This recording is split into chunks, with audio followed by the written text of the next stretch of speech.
the flesh merchant who was trying to buy her, I could tell he was a flesh merchant. Flesh merchants sell off organs, limbs, whatever. Went high, went very high. But eventually the flesh merchant lost. Went out to the talent scout. In a way, I suppose it was a good thing. It was better that she went to the talent scout because, well, at least she'd stay alive. She was blind, but she'd be alive. She wouldn't be able to see whoever it was that was going to do whatever it was to her. If the flesh merchant had got her, well, I mean, she probably wouldn't have survived and probably would have cut her up. She looked pretty healthy.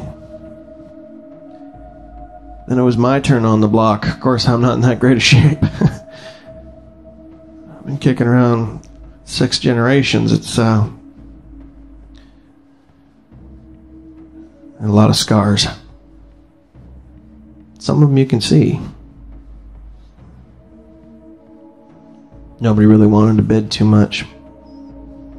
I'm too old looking to really be of any use, and I haven't got the body for any kind of labor, so the flesh merchant picked me up for next to nothing. I remember him nodding his head like he just, I don't know, bought himself some scrap, and I felt the bite in the arm again and I got jacked. Whatever the slavers were using was better quality than what this flesh merchant used. I had that dry feeling in my mouth, like my whole inside of my lungs and my mouth was one giant scab. I figured that in order to keep his costs down, he was probably selling me, jacking me on expired junk he couldn't sell. Merchants, they sell everything, right? So if, just like drugs have a half-life, you can't keep them for a long time, so if they expire, you should throw them away, but you got slaves, you might as well shoot them up and use it as a way to keep them calm. I don't even remember the trip. I don't know how far he took me. I don't even know what he took me, and hell, he could have flew me there. I have no idea. I remember waking up, though, and my legs were gone. I woke up in a corner. I was leaning up against some garbage bags, loaded with something. My legs were taken right out of the hips. Bone, everything, so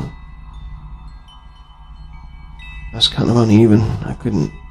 It's nothing flat, so I was kind of laying half on my side in these plastic bags.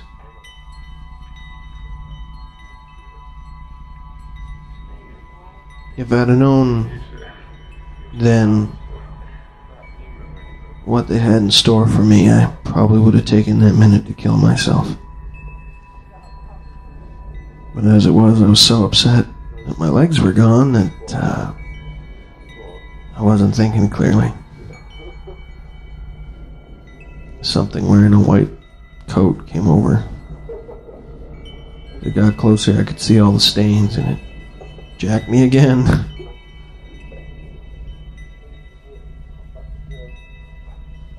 And that's when I woke up in the racks. You see, they cut my leg off, well, both my legs, because they could sell them. Even an old, burned out junker set of legs like mine will get you some good bucks. Even as I was despairing about my legs, I remember thinking, why didn't they take my arms?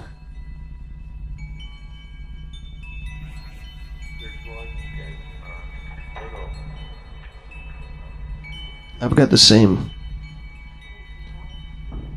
web hookup as a lot of server monks do. They've got the same capabilities, same hardware. Not a lot of the people in the wastelands have that. So,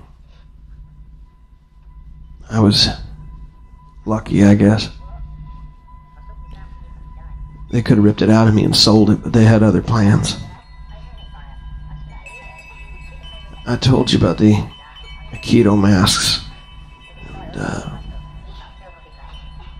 I told you about how the eyes software is out there in the community, but just like anything else, there's a dark side to the eyes as well. That's what this was.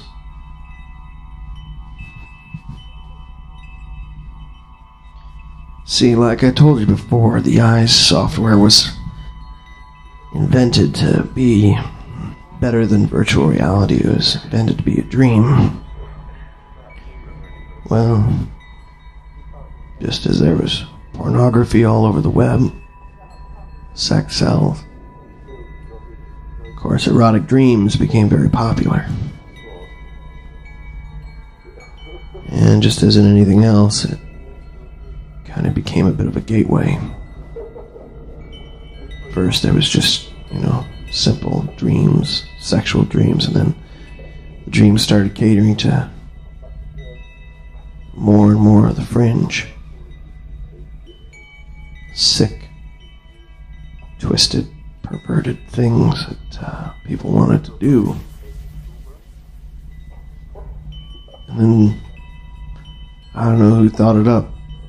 It's probably from the interrogations or whatever, because when you can interrogate people with dreams, well, you can imagine what that's like.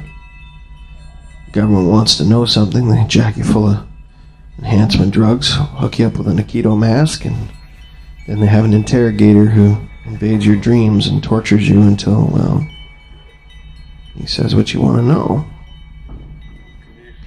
Where the dream would take place, for a hookup like that, you understand, for an interrogation hookup, what they use is there's a box and however many wires come out to keto masks that whoever needs to use it. They strap the subject down, and they plug him into the box, and the interrogator gets plugged into the box.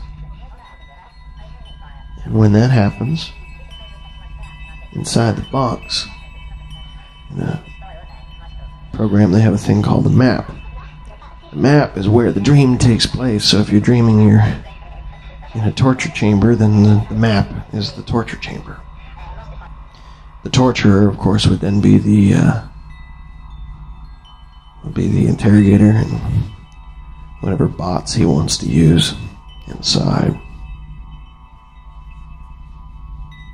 Like I said, I don't know who thought it up, but that's probably the easiest way for you to understand how it works.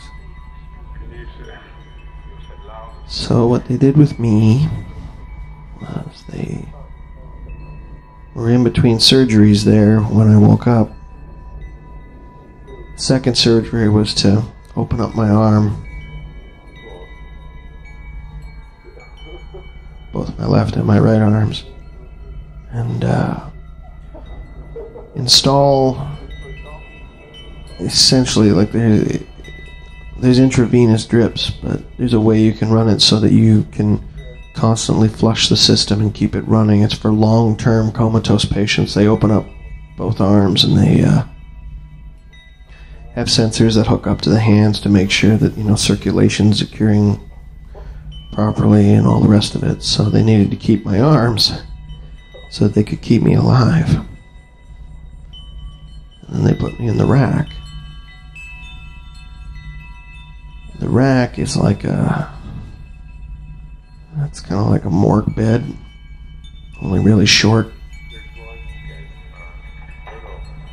Yeah, this one was a custom job, I suppose, because the legs were gone. And I was set up to be a router.